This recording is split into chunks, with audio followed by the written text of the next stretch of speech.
Hi guys! Welcome back to DJ Boutique. Today, we'll be creating another beautiful flower design using ribbon.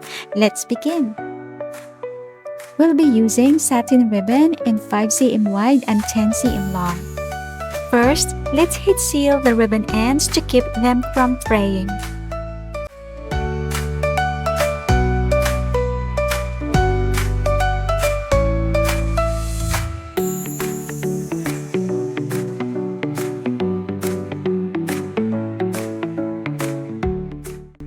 Now, let's begin shaping our petals.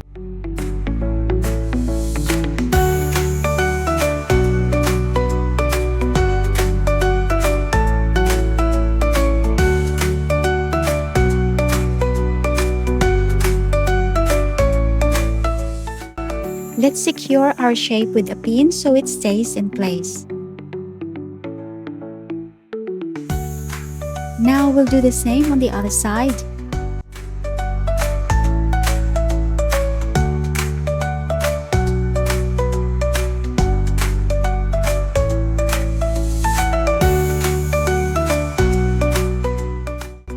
We've got one petal ready. Let's do the other 5.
Now all petals are ready. Now grab your needle and thread. We will start sewing.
We will remove the pins.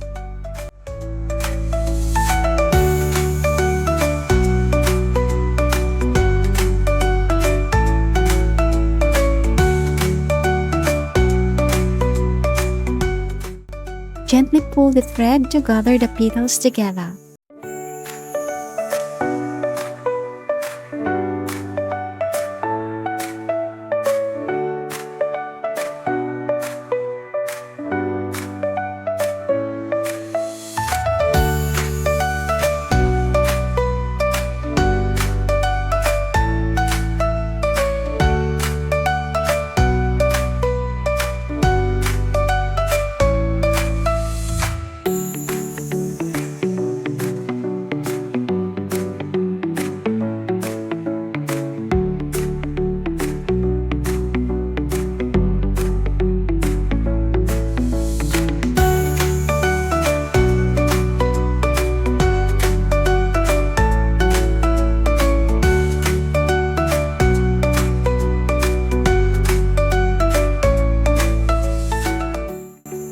the centerpiece, I'll be using a rhinestone, but feel free to use whatever you love or have on hand.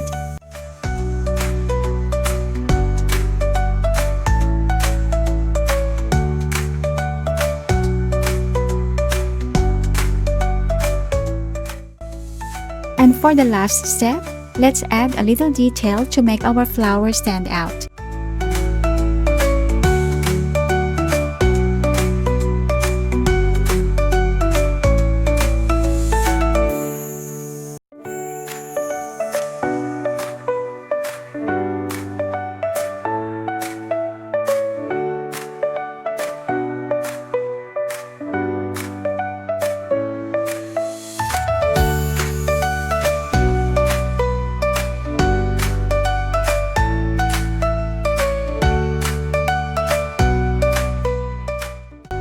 It's finished! I hope you enjoyed this tutorial. Don't forget to like this video, share your thoughts in the comments, and check out my other tutorials for more ideas. See you next time!